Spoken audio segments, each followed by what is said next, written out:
as you probably know, I play Beaver Pines matriarch and current mayoral candidate, and I'm happy to be here tonight. Now, usually I'm not the one hosting this show, but unfortunately our production assistant came down with an unfortunate case of alcohol-induced amnesia. So you got me tonight, folks. Anyway, I'm delighted. One thing that's really important to know about this show is that it is being broadcast live. So the folks at home in their living room will be hearing your voices tonight. Yeah. So it's really important that you are warmed up so that everyone can hear your wonderful voices. So I'm gonna help you with that right now. So I want you to use your imaginations. Now you know that in our soap opera Beaver Pines, there are lots of shocking revelations. So I want you to pretend that you have just heard the most shocking revelation imaginable. And at the count of 3, I want to hear what noise you're going to make. 1, 2, 3. Oh, you're naturals. Okay, cool. All right, so we're going to do a little more practice just in case. All right. So another important thing in our show is romance. There's no shortage of love and love interests. So I want you now to imagine that your 2 very favorite characters have just announced that they are totally committed and in love for the very first time. At the count of 3, what am I going to hear? 1, 2, 3.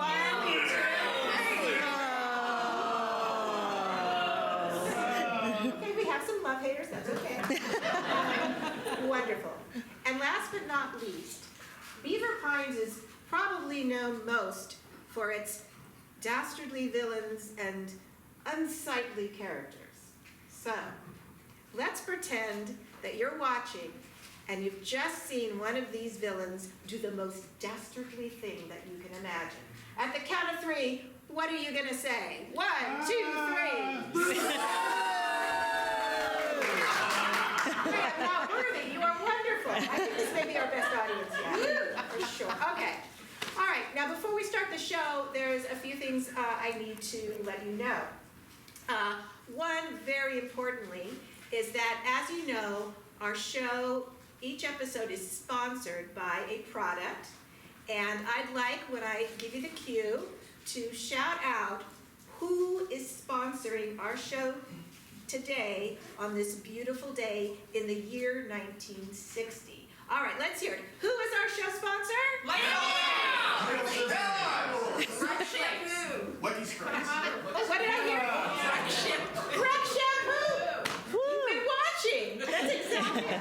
Breck shampoo is tonight's sponsor. I'd like to give a shout out to them. If you notice my shiny hair, it's Breck.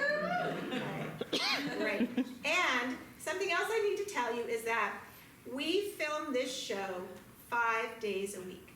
So that means that there are a lot of lines for us to learn. And as actors, that can be pretty tough.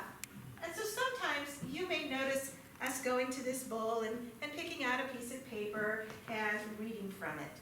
And all we're doing is just getting a little reminder about our lines. So nothing to worry about. All right. So without too much further ado, we're going to start the show. But before we do that, let's meet the people of Beaver Pines.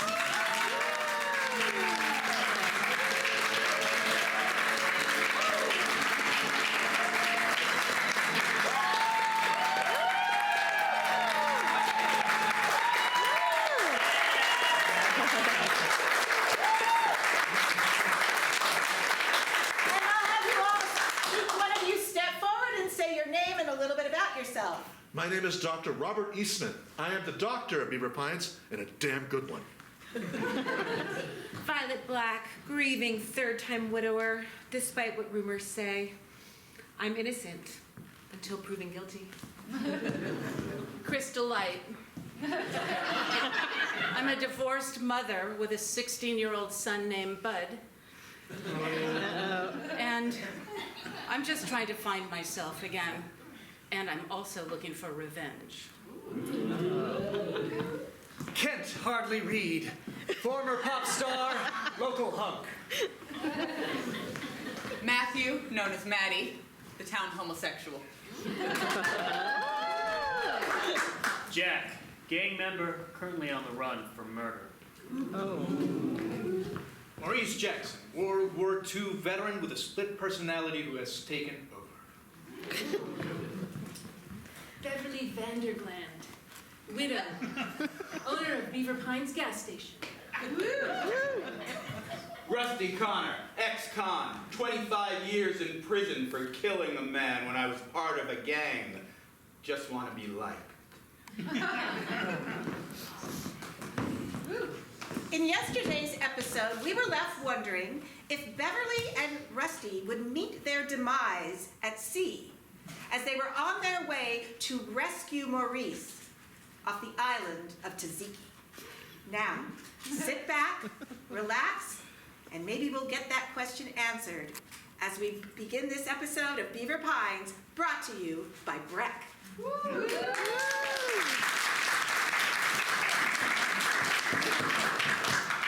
Beverly, What was that? I saw a bright light, but it's gone now. Rusty, I think we got hit by lightning. We're stranded out here in the middle of the ocean. Water every direction, no land in sight. The motor is stalled. I'm gonna try and start it again. Be careful.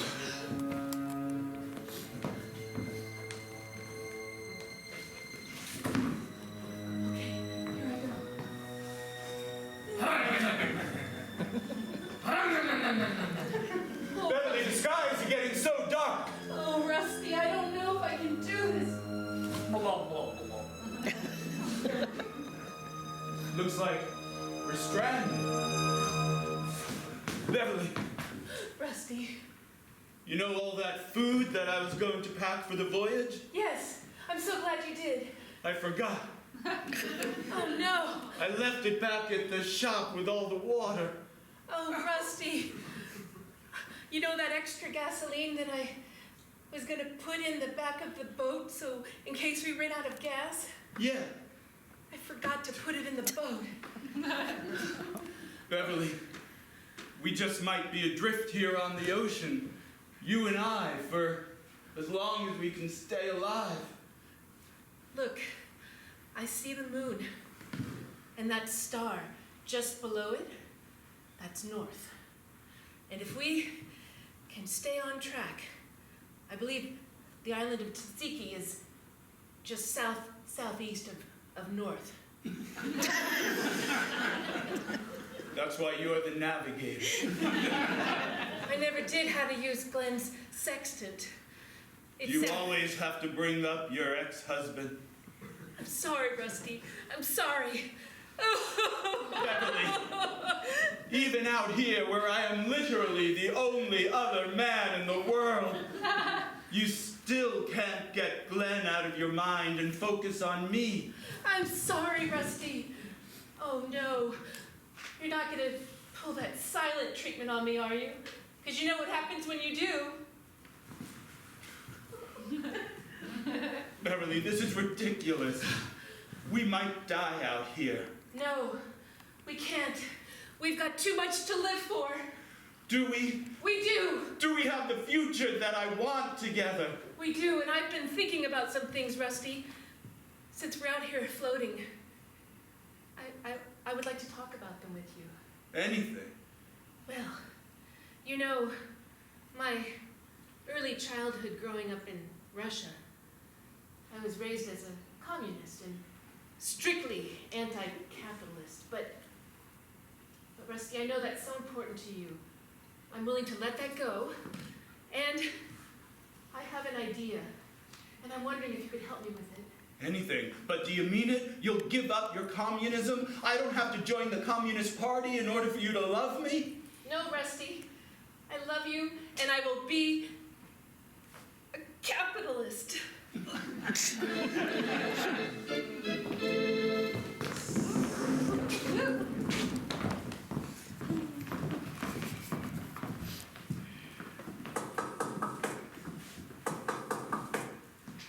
You're not who I was expecting. Just come in, I can see you. Well, what is this attitude? You look nice. So that wasn't your poodle that was in a coma, was it? Doodle poodle? Yes. He's in a coma? That was your poodle? Was my poodle? Oh, now I feel bad having an attitude when I saw you. That was all I had left of my dead husband, Ronaldo. Oh, Violet, I'm so sorry. I would lay next to Doodle the poodle and stroke her and think of Ronaldo's warm body. Oh, his warm body until it was cold. I can see how you would compare your dead husband to your dead dog. Oh dear, I meant to say that your dog is still in a coma. Not quite dead, but I'm pretty sure his last breaths will be soon.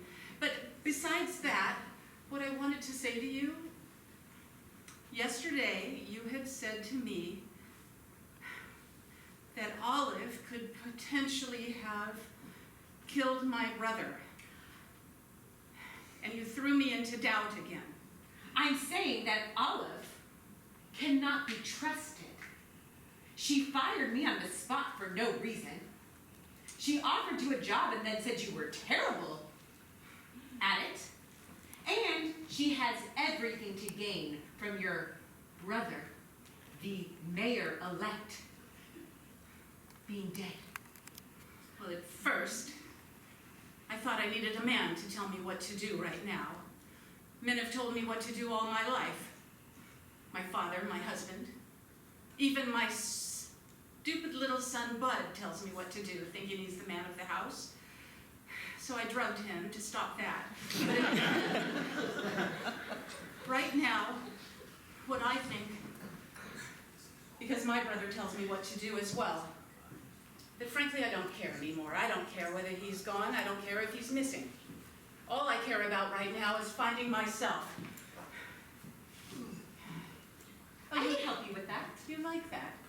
Well, I found myself multiple times.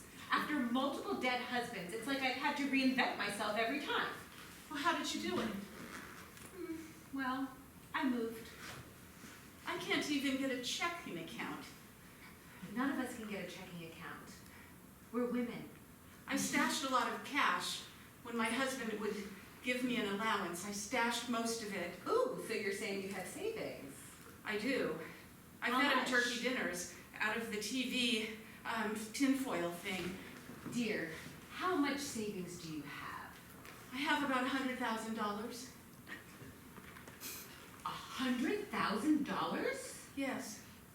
Do you know what you could do with $100,000? Well, is that a lot? Well, my mother used to tell me, I just came back from Mexico City. My mother used to tell me that too. Do you understand why Mexico City? Yes. It's because it's the one place in the world where women today can actually have a checking account. Oh my God. I could have a checking account in Mexico City.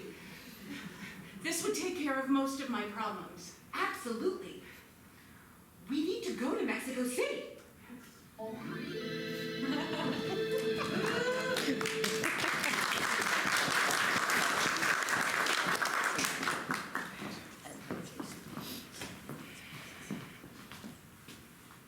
can't do that. The audience is watching. They're not just the audience. They're my people, the people of Beaver Pines, the people that I want to make me mayor. And I think we have some fences to mend, you and I. I'm afraid that if you and I try to mend fences, well, everyone's just gonna turn away from you. That's what everyone does when it's me. So, I don't know anymore. Listen, I can't honestly say I understand what it's like to be basically the only homosexual male in Beaver Pines. Lonely. Yeah, well, you know what? It's lonely being a woman in a job held by mostly men the president of a bank. Do you think I'm popular? Do you think that I belong to the country club? No. Do you think it breaks my heart every single time some woman asks me for a credit card and I have to say, no, I can't give you a credit card because you're a woman? How'd you get that job anyway? I inherited it. Okay, yeah, I have some privilege, but I'm just saying, I don't think it's working for us to be on opposite sides, and I think we both know what it's like to be excluded and oppressed in this town. I'm sorry that I didn't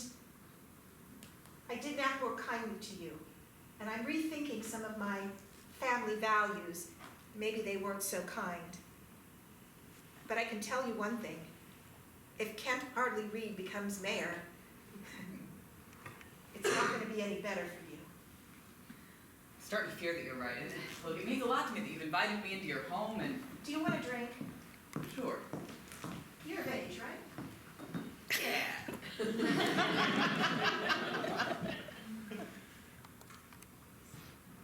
Vodka's okay? Yeah. So, be careful. It's good. Yeah. All right. I talked to Kent, and he's different. I mean, we used to be best friends, and all of a sudden it's all about the fame for him. He wants to write his own great hit and become a famous singer again, and it's like he doesn't care who he tramples over. Exactly. He was like a son to me. I loved that boy, and I wanted to help him with his career by asking him to write my campaign song. But he turned on me. And he turned on you too. There's a convenient secret aspect of all this, you see. I'm the one who wrote his songs.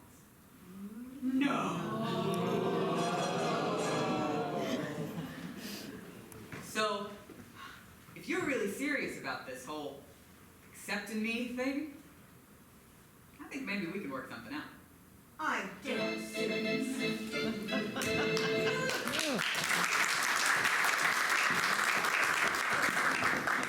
Martin, I cannot be in this country anymore. Tzatziki is too weird. I need to get back to Beaver Pines. Jack, calm yourself. How am I supposed to calm myself? I mean, this place is nothing like home, and I don't care what is waiting me back there. If I'm gonna hang or what, I gotta get out of this place, Val. Jack, you don't understand.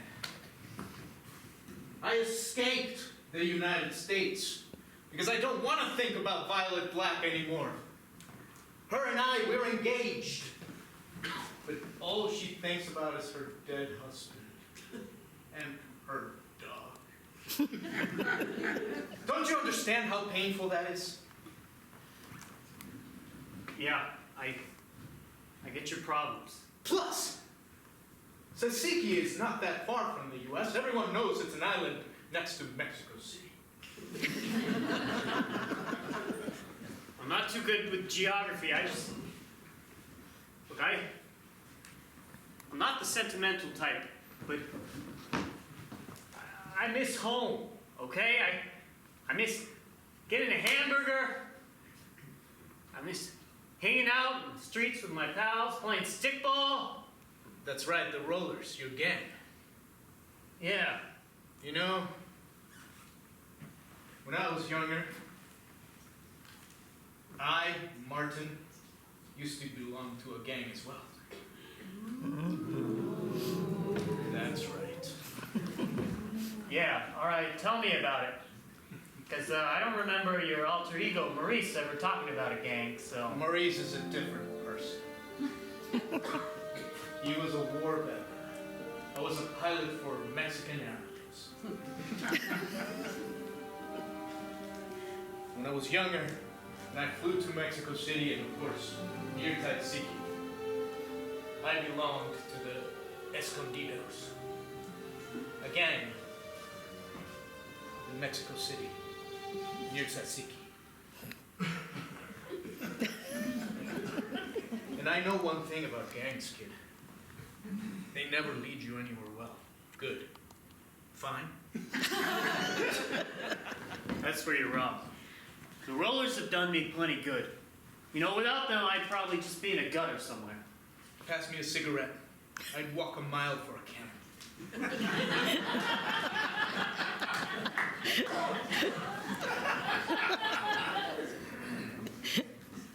Look, Mexican counts. I'd walk as far as I could to get out of this place, but it's a freaking island. All I'm saying is that you can't go back to your gangish ways. Why don't you find yourself a nice gal and settle down, buy a house in the suburbs? This place have suburbs? It's a jungle. Yes. Somewhere. Look, this might be the life for you, but I gotta get out of this place. Okay, Martin? Maurice! Granola.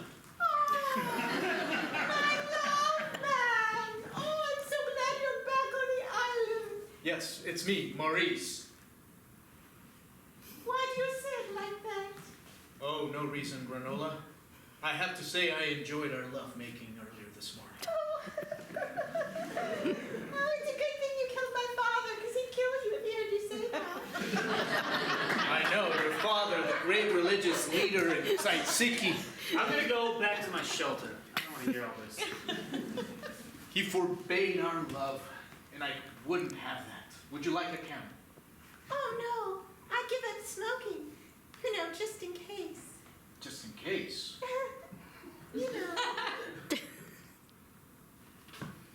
I know it's actually very healthy to smoke in most places. But here on this island, they, for some reason, forbid possibly pregnant women from smoking. Possibly pregnant women? Well, we did make love. And you found out that quickly? It's been a night! Female intuition of Tzatziki runs very strong. I was not aware that my soldiers marched so quickly. Even though you have one leg from your war loss, War they loss? march Right, my very war- strongly. Did you forget you were missing a leg? Oh, and the things that leg can do.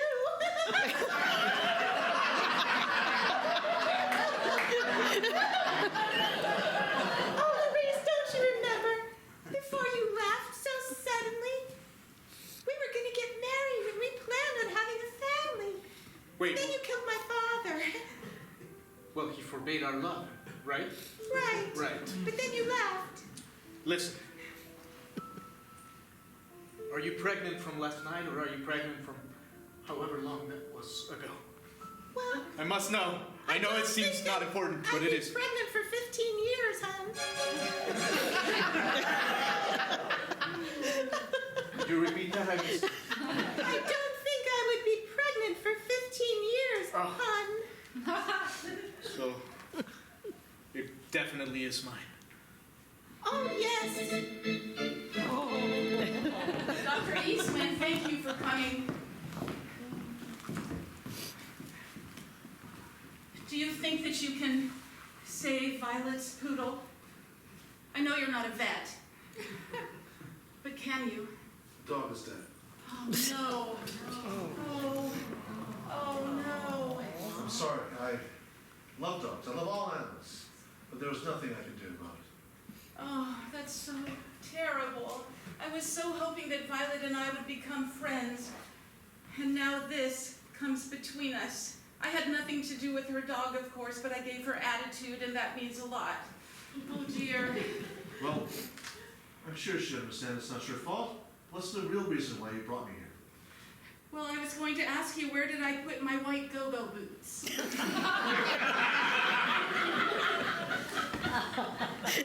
Well, after your visit, all your belongings was placed in the closet. It must still be there.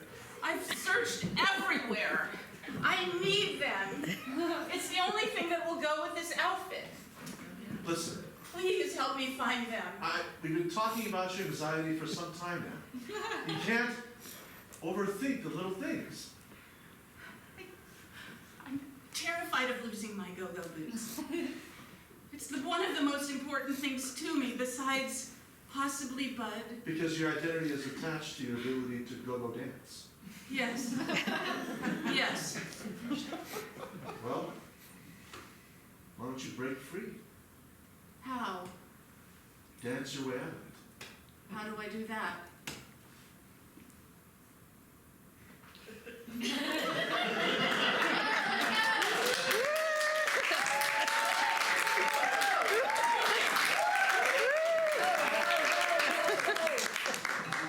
We believe in you.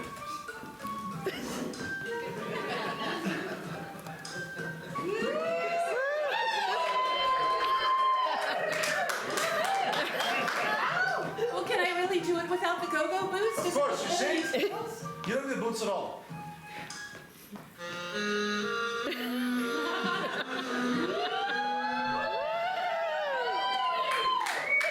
I think you've cured me. Crystal, that was incredible.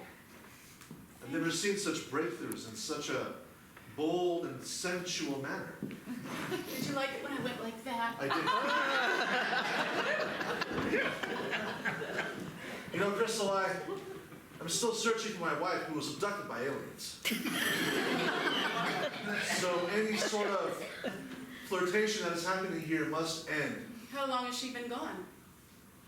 one night. Well, then I think our flirtation can continue. Well, that's where you're wrong. One night is an eternity in most cultures, mine right now. My grandmother used to always say, your beehive is listing a bit to the left.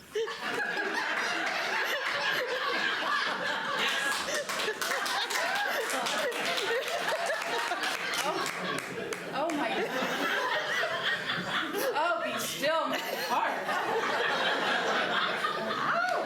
My mother in Mexico, and they'd say nothing.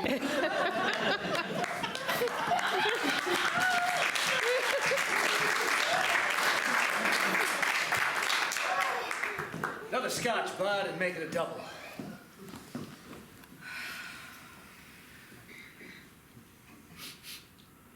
Is that you, Violet? Kent? I'd recognize that Chanel anywhere. What are you doing here? Aren't you running for mayor? Yes, that's right. But, well, I've hit a bit of a speed bump. See, my campaign manager and writing partner, Matty, has left the campaign. Did he? He just doesn't understand. You've got to give the people what they want. You know? When have you ever not given the people what they want? Exactly. That hit song, I must say, I listened to it once or twice at night with Doodle.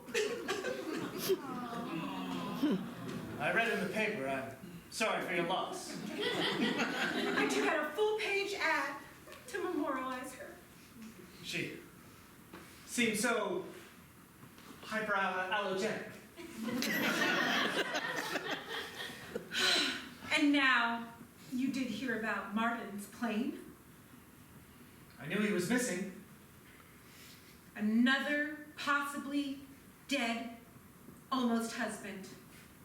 I'm doing a bit of grieving myself. My lover was abducted by aliens. Really? Yes. One night ago. You must feel so lonely already. I do. And the thing is, it's like I was telling Maddie, the people, they want an exciting candidate, but one who doesn't stray too far from popular opinions, you know? The idea is that, well, gay people should maybe stay in the closet and women shouldn't have bank accounts, you know? It's not really what I believe personally, but, you know, the townsfolk, this is middle America, 1960, they just aren't ready for these progressive ideas. They want someone who takes a hard stand on gang members and fights against communism. Yes, and if you are standing up for traditional values, you should absolutely have a woman on your arm, don't you think? Well, I do. It's very hard to present good family values as a single man with such extensive sex appeal. That is true. And my bed is awfully lonely now. No Doodle. No Martin. No deceased husbands. Violet, you've got a bit of a reputation around this town. So, A widow times 3. it's not my fault that my husbands have suffered from heart attacks based on my skills. If I were to bring you into the campaign, could I trust that you turned over a new leaf? Absolutely. And, as you know, me and Olivia, The woman I'm running against? we have a bit of a vendetta against each other right now.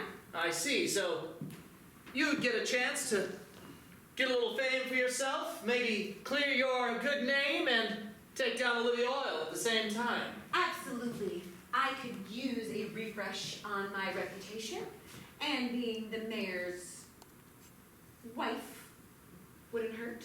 Dee, I've got it. Just what the town folks need. We're gonna organize a big boat cruise party. We'll head out on the water. We'll have all the bigwigs from town there, and we'll head out into the open sea for a massive party. Why? I have the perfect location. Where? Mexico City.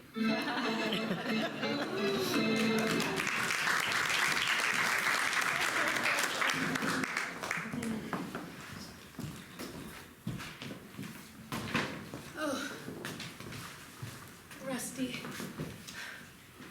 It's going to take a long time to get to Tzatziki. But I don't know if we're going to make it, Bev. I have to tell you something. Your cigarette smoke is tough. Try one of my Salem's. well, It's on the far side of the boat. Oh. Thank goodness there are seagulls. let me try that. Salem, you say? Thunder. That's delicious. Beverly, I think there's going to be a storm. If one more burst of thunder peels across the sky, there's definitely going to be a storm. Oh, dear. Tidal wave! I lost my Salem! Beverly! I still have mine! Hold it up over the waves! Over here! I want to say something to you while we're floating in the ocean right now. What? Oh, I hate you. Make me another martini. Granola!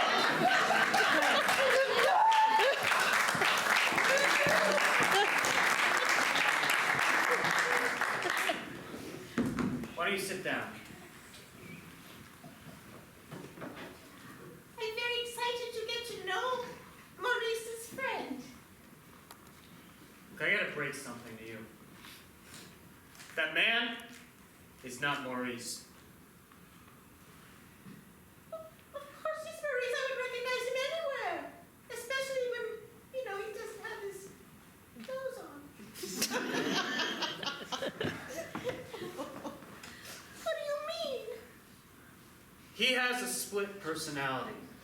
He's currently infected by this guy named Martin. Oh, that explains why sometimes he's so cold. What do I do? How can I bring Maurice back? Well, Granola, I've been exploring this town. Most of the night time because, we share a room and you keep coming over and I don't want to be around for that. But You can stay. Just kidding. I like you, Granola, but not like that. Look, I've been learning from your local people here in Tzatziki about some ritual I saw them doing. About how to exorcise demons out of your body. And I think it might work. If you could lure Martin in here, then I could perform it on him. Do you have maybe an idea of how to get him in here and maybe handcuff him or something? My special yogurt